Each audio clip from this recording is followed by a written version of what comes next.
morning, everyone, and welcome to a very special Small Business Saturday edition of Your Business. As you can see, we are out of the studio because we're here in Franklin, Tennessee, at one of America's great main streets. We talk to merchants on this street to ask them how they're getting people to shop local.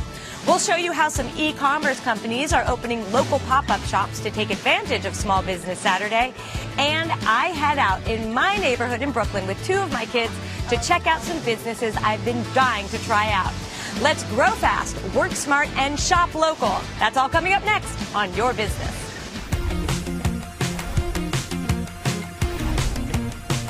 Your Business is sponsored by American Express Open, helping you get business done. Hi, everyone. I'm JJ Ramberg, and welcome to a very special Small Business Saturday edition of Your Business. Small Business Saturday is November 25th, and every year we dedicate an entire show to celebrating this day, which kicks off the holiday shopping season for small businesses. This year, we're doing it from here in Franklin, Tennessee. Franklin has it all: Southern charm, deep musical roots, and a thriving Main Street, which you can see right behind me. Just 20 miles away from Nashville, Franklin's named after founding father Benjamin Franklin. But the history doesn't end there. Right here in Franklin, less than a mile from this spot, one of the bloodiest battles of the Civil War raged, and it was a turning point, ending the conflict just a few months later. Rooted in Americana, people come to Franklin not just for its history, but also for its unique shops that line Main Street. And just a few minutes from Main Street, Franklin has a second retail district, a hidden gem called Leaper's Fork, a throwback to a different time where distilleries are hidden away. A country supermarket serves as a venue for some of Nashville's brightest stars, and celebrities like Justin Timberlake and Miley Cyrus call home. We spoke to Franklin's business owners about its small town vibe and how they get people to shop local, not just on Small Business Saturday, but every day.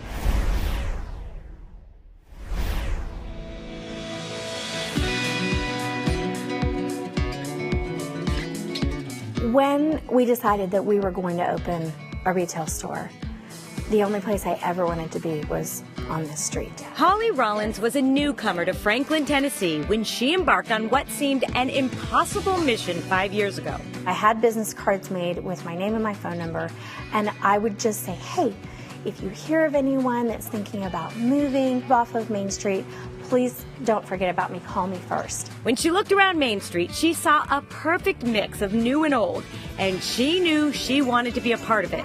Now, Savory Spice Shop at 324 Main Street is one of the busiest spots in downtown Franklin. It's real. It's how we pay our bills. We employ 9 people. I never thought that I would ever be able to employ 9 people, and that is a thrill. And we're little, we're teeny tiny, but we're growing in a lot of different ways that are truly impacting our community. This street is dotted with places like Holly's that are changing the fabric of the town, preserving the history while attracting a modern crowd. And nothing illustrates this more than this property right here. This is an interesting moment in time for this bookstore in this building because you have this historic building, this bookstore views books, and around you, literally around you, they're building a brand new hotel.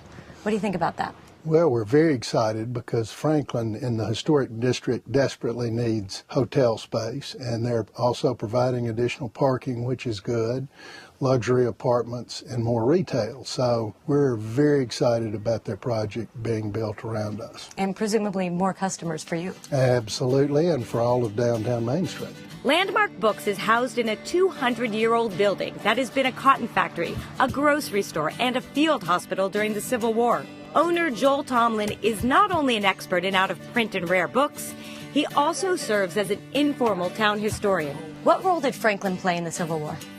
People do not realize that Franklin probably was a major factor in the ending of the Civil War in the Western Theater. Late in 1864, there was a battle fought here that only lasted 5 hours, but it almost destroyed the Southern Army of the Tennessee. So a very important battle here, which was not planned. It happened by accident. And of course, Lee surrenders in April of '65. Another piece of history sits at 419 Main Street, the Franklin Theater.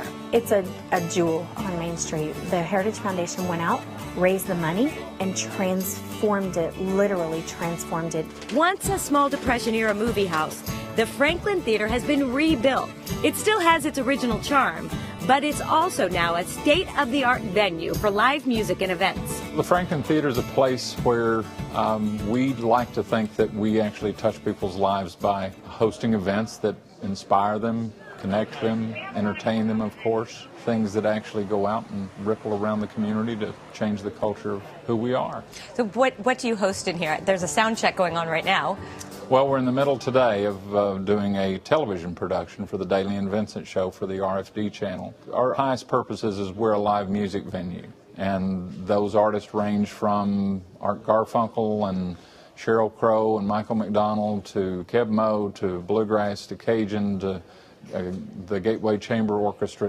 While the theater is central to Main Street, there is nothing more iconic in town than the famous neon sign outside of the old pharmacy turned restaurant called Gray's on Main. The sign has been there since the 50s, but the grand opening was absolutely unbelievable. We had a party outside. We closed down Main Street. We really had no idea how many people would come. 4,000 people showed up. Oh my God.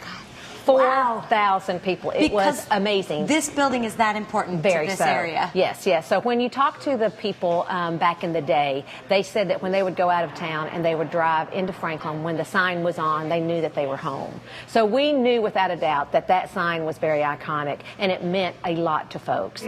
Just a few minutes away from downtown Franklin is a beautiful rural oasis called Leaper's Fork, where every establishment has a fire pit for hanging out, and a few celebrities have been known to hide away. Lee Kennedy is the owner of one of the newest businesses in town, the Leaper's Fork Distillery. Just if you want to, nose it. It's very earthy, very grainy. The dynamics of the little town are very interesting. You have all walks of life there, singers, songwriters, executives.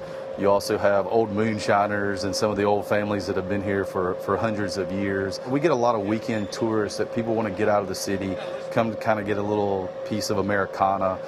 We have a local roadhouse / restaurant called Puckett's Grocery, does live music 6 nights a week, Country Boy Restaurant, a lot of local art galleries. Everyone has a fire pit in their front yard. It's really kind of the fabric of the community. Back in downtown Franklin, Julie Walton, the third-generation owner of Walton's Antique Jewelry, is also getting ready for Small Business Saturday. She'll be running a 10% off promotion and expects people to be coming through the door all day. So there's a great push in downtown Franklin in general for Small Business Saturday. So what better way than to all rally together with the country and support each other? It's a great way for people to then spend their money where it goes and invest it right into their community. Holly Williams is country music royalty. She's the granddaughter of Hank Williams, the daughter of Hank Williams Jr., and she herself has released 3 critically acclaimed albums. But there's not only that. She also owns White's Room and Board, and she has 5 retail stores. We're in one of them right now, White's Mercantile in Franklin. Hi, Holly. How are you? It's so good to see you. Good to see you. Well, you are a lot taller than me. I had to get on my toes for that hug. Wear heels today. Thank God. Thank you for that. This Yes. store is lovely. Thank you so much. Tell me how you describe this. So I describe it as a general store for the modern day tastemaker. It's called White's Mercantile after my grandparents on my mom's side. My great-grandfather owned the Mercantile in small town Louisiana, and even on my dad's side, Hank Williams' mom owned a Mercantile, so it's kind of a family thing. So retail is having a tough time, as you know, Right, across right. the country right now. Right. What makes this so special? How do you get people to walk through the door here? Well, I think that for me, when stores are personalized, it just makes you feel that connection. And I hope that when people come in here, they can tell that it's curated by people. Myself, my amazing team, and employees, we all handpick every item. We love items with stories. We love helping, local designers. We give a certain amount to charities, and hopefully it just feels like a small town store, even though we're not in a small town necessarily, a tiny town. Well, Franklin's pretty small. Yeah, it is. Franklin's pretty small. Let's Yeah. go through some of the stuff Yeah. that you have here. What are some of your Yes. favorites? Gosh, so much. This is an amazing brand, a local cosmetic company, just great bath salts and candles called Thistle Farms. They do amazing things for women that have been kind of coming out of addiction. So that's one of our favorite local brands. And I like the stuff that's here that has a story from your family. Yes. Yeah, there's all kinds of family stuff. I mean, I really curated the store to what did my grandfather love, what did my grandmother love. Their house was not really one style. It was very eclectic. It was Southern and warm and modern and vintage and just all kinds of different things. So I love bringing in lots of different items to make a really cozy, warm warm home. I actually did some custom candles with a candle company in honor of them. This is the June candle after my grandma. This is the Warren candle. Yes, she loved magnolias and roses. Beautiful. So we did a lot of those notes in there. Yep. This is kind of men's, smoky tobacco man cave. So that was that was named after them. Can I show you my favorite thing? Yes, of I love course, it. It's right please. back here. So it's right here. Wait. Your Scrimshaw knife kit. Yay, that makes me Explain so this happy. to me. So my grandfather was a scrimshaw artist on my mom's side, and it was, it's kind of a lost art. Not many people hear about it. Can you just explain what Scrimshaw So is? scrimshaw is, yes. So he would take ivory. This is back when you could buy ivory legally, and do these amazing drawings on it. I found this through a maker, and it's kind of you make your own. It's really cool for artists. It's a really creative gift. They can draw their name. I love it. And I've never seen anything like this anywhere else. Yeah, it's really unique. I found a lot going through this store. Thank you. Well, we really try to bring products. I mean, we're in a town where you can buy anything anywhere. We're surrounded by tons of shops. It can be really challenging, but it's a fun challenge just to find things that you don't see all the time, everything from scrimshaw to men's knives to beard oil to dog food. We just try to have a little bit of everything, but like the best quality in that item. Talk to me about Small Business Saturday. Are you doing something special? We are. We're going to do 20% of our sales to two of my favorite local charities. One, Thistle Farms. One is called Insect Slavery Tennessee. And then we'll have, some drinks and food and just kind of a fun environment for people to come in and shop and hopefully feel like they're, adding to our local economy. And all of us work together. There's many employees and just everyone that benefits from small business. All right. Well, Holly, thank you so much Thank you for so talking much. to us. I really appreciate it. Thank you. Best of luck with holiday season. Thank you so much. It'll be exciting. Anyone who has done it knows renting retail space can be a costly investment. But one company is trying to change that. Self-labeled as the Airbnb of retail space, Appear Here is making it easy for online retailers to find a place of their own in some of the hottest shopping districts in New York, London, and Paris. It all started with an idea. Ross Bailey wanted to sell a line of beautifully designed t-shirts celebrating the Queen's Jubilee in 2012. So he begged the landlord of a tiny shop in Soho, London to let him rent the space for just a week. Hundreds of people queued outside. The t-shirts got banned by Buckingham Palace, and it got a lot of hype, a lot of excitement. And I sort of looked at what we'd done and thought, hang on a minute, if I'd have done this online, I don't think it would have been as successful. He thought there had to be a way to replicate his success for others. The concept was simple. Make retail space as easy to book as a hotel room for as long or as short as needed. We could pop up during this moment where everyone was excited. You can appear and then disappear before people get bored. His company, Appear Here, started out with London retail spaces available for rent on their online platform, and then branched out to offer locations in some of the hottest shopping districts in Paris and New York. We went and got top photographers, top designers to go out and photograph the streets and the people and curate these guides. And I think the reason you want to open up a store is you want to get in front of the right people. You've got to think about what is that street, who are the people there, why are they there? And what we want to do is make sure that people understand who those audiences are so that they can get not just a connection, but they can realize what street best matches who they are. Washington, D.C.-based Daniel Berg, the founder of healthy snack line Berg Bites, booked a space for 6 days through Appear Here in downtown New York. It was in Soho. It was on 128 Thompson Street.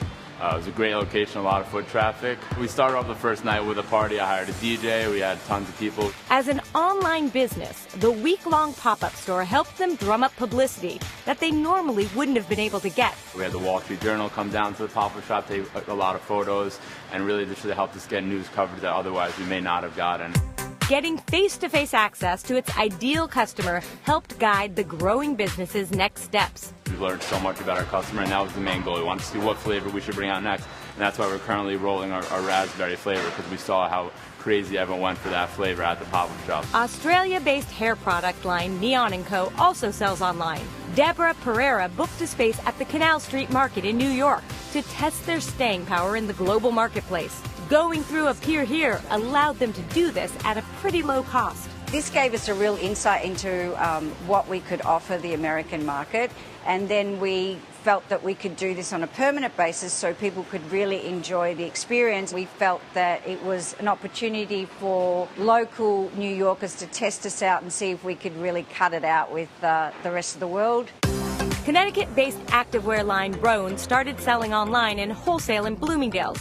But they knew that if they could get their product in front of potential customers in their own store, they could do a lot better. As a small brand, predominantly online, you're always choosing between how can you connect with a customer. Building stores is expensive and you're committing to long-term leases, but what Appear Here is doing is they're giving small, young brands the ability to get in front of customers in a physical retail. And for us, we knew that was going to be impactful because once guys try our product, they always come back and buy more. They rent space at New York's Brookfield Place, where they find themselves selling right next to some of the world's biggest luxury brands. We could never afford to open a store here at, at the stage of company that we're at. And if you did, it's such a long-term bet, so you're really kind of taking an unnatural risk. Being a part of a community in retail is very important, and kind of understanding the fabric of what you're going into. What we found is our customers definitely here in Brookfield Place. They're walking through here, and it's a great location for us. So it's a low-cost way to test markets that gives us the ability to then make longer-term bets, which we will do. Smaller businesses aren't the only ones using Appear Here. Kanye West, Supreme, and Pepsi have all used the online platform to get their brands in front of new audiences. And Ross hopes this is just the beginning. What we should see is the right stores opening next to each other, so it doesn't just become a cookie-cutter situation where every street you go to has the same stores and the same brand and it's all the same. I think that for key retail streets to stay interesting today, they've got to think about why they're relevant, why do they matter, who is the neighborhood. I just think they've got to be much more aware of what makes them different to the main street round the corner. Whenever I'm in a new city, I try and check out some small businesses that look great. For example, here in Franklin, Tennessee, I'll probably be coming to the Franklin Theater tonight to see what's playing. But it occurred to me that every day on my commute in Brooklyn, I pass small businesses that look great, but I never have the time to go in and see what they're all about. So in the spirit of Small Business Saturday, I decided to try something new, to dedicate an entire day to going to check out those businesses that I always walk by.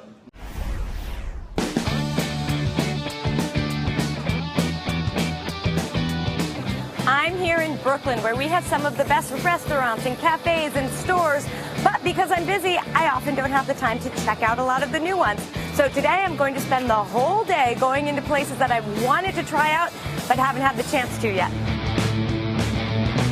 So I'm here at Tiger Shark with the owner, Doug Huang. So good to see you, Doug. Hi, JJ. Tell me a little bit about the concept behind this place. We wanted to create a community space that could service many different people in the neighborhood. So we wanted coffee for the early morning workers, and then also provide lunch for people in the neighborhood who freelance or work remotely. What attracted us, or me, to this place is that I've walked by it 1,000 times and I see surfboards in the middle of Brooklyn. My husband's a surfer. A lot of people that we meet out surfing live in this neighborhood, so we thought that we could bring a little bit of the beach to Prospect Heights and Brooklyn. All right, well, I have to try your coffee. Let's try this drink. It's great. All right, you have a new customer. The next stop in the neighborhood is Juniper, but before going here, I wanted to pick up my son Calder because you've been wanting to come here, right? Mm-hmm. How come? Because I do acupuncture, and the acupuncture I went to is far away. Should we go check it out? Yeah. We've walked by here how many times, sweetie? 1,000? Yeah. 1,000 times, yes. And we've been so dying to learn about it. We are a flower shop in the front and also a retail space. And in the back, we have a healing arts center and studio. So we have yoga classes, prenatal yoga classes. We have treatment room. We have acupuncture and psychotherapy. Ready to be the guinea pig? Yeah. Enjoy your session. All right. How do you feel, sweetie? Good. You tried something new in the neighborhood. Mm-hmm. Think we'll be coming back? Yeah. You will. All right, we're making some appointments. I just went home and swapped kids because my daughter Clover would have killed me if she found out that I went to this next place without her. Brooklyn Owl, why are you excited to go in here? Because I love unicorn stuff. And what do they have inside there? Unicorn stuff. Should we go look? Yes. All right, let's go. You are the talk of all of the kids in this neighborhood. Great. Tell me what's behind this.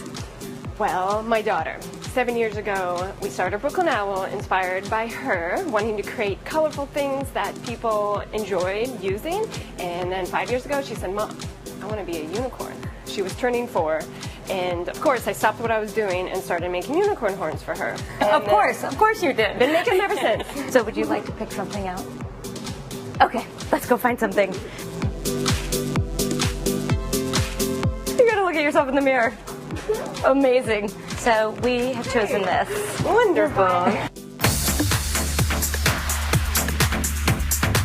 There are a number of new fitness studios in the neighborhood, but the people coming out of this one look like they are in amazing shape.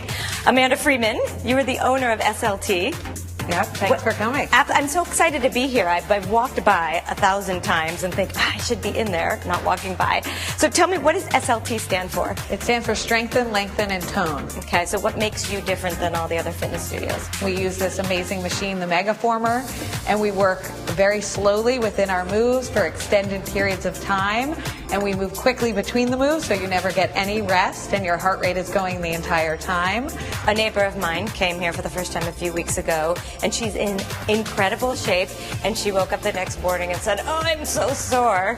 So if you got her to be sore, you're doing something right here. Yes, soreness is the trademark of definitely at least your first few classes. You're working muscles you've never worked before and really getting at them in a way you've never gotten at them. All right, well, I'm excited to try class. Great. So, Lene, you're going to be my teacher. I'm excited. That was good. I didn't even take a whole class, and I can tell I'm going to be sore tomorrow morning. Great. Thank you so much for coming in. After that, I'm going to go look for a new juice bar in the neighborhood. In the meanwhile, I hope this inspires all of you to go try something new this Small Business Saturday. When we come back, we talk to Small Business Administrator Linda McMahon about why it's important to shop local. And we go through a detailed explanation about how shopping small can change the economy in your community.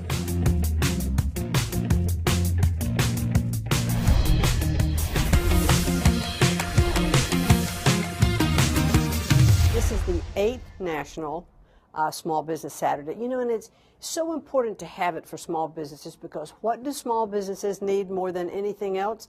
More customers through the door. Absolutely. Well, let me rephrase that. More buying customers through the door. So how can we create that sort of scenario whereby they can have more people coming to shop? And we can do that by getting our communities to support our small businesses, shop there, eat there, go see a new small business that you haven't been to before. Because, you know, small businesses are absolutely the glue of communities. I mean, do you see a big company normally on the back of the Little League t-shirt as a sponsor? It's the small businesses in the town. Joining us now to talk about the importance of Small Business Saturday and why now more than ever consumers need to make the effort to shop local is Senator Jeanne Shaheen. She's a Democratic senator from New Hampshire and the ranking member of the Senate Small Business Committee. So nice to see you, Senator. Nice to be with you. Nice to be here to talk about small business. Well, it's a great, fun time to be talking about it. Consumers out there know that they should be shopping at small businesses for the holidays, but what do you tell someone who just needs the extra push? Small businesses are so important to our economy. They create 2 out of every 3 jobs. They have more patents than larger businesses, and they employ a lot of our friends and neighbors. And in New Hampshire, over 90% of businesses are small businesses. They employ over 50% of the workforce in the state. So we need to support them. You know, I always say, too, what I think people need to realize is that if they love their community, if they do not support the small businesses businesses will disappear. And I'm sure you've seen that happen to quite a few communities. Have you not? Well, Absolutely, and that's one of the challenges. And those small business folks are usually the people who contribute to the local sports teams, who are part of the local Chamber of Commerce, who promote the community that they're in so many ways. So we need to support them too. What are some of the small businesses in your area that you love going to? We are a small business family. I have 2 daughters who have started, one started 2 small businesses, the other has started another one. What are they? One is a clothing business. One is a business that helps with nutrition. They do personal nutrition profiles. And I have a granddaughter who has diabetes, and so her mother got into nutrition. The other daughter has both a retail store and a wholesale clothing company. So it's very exciting to see. And you know, it's like a child having a baby, because you see all of the successes when your customer base starts to grow, when your profits, you begin to see those increase. You have all of the challenges too with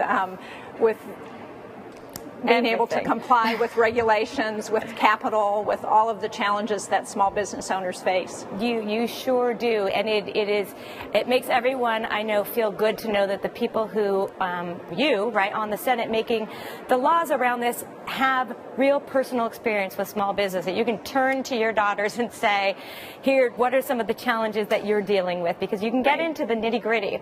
Well, I really appreciate you coming by to talk to us. This is a really exciting day for us every year, Small Business Saturday, and a chance for us to remind all consumers, shop local. It really, really matters, and it's great to have your voice on. Go out on November 25th, Small Business Saturday. Tell your local businesses how important you think they are and how much you appreciate what they do.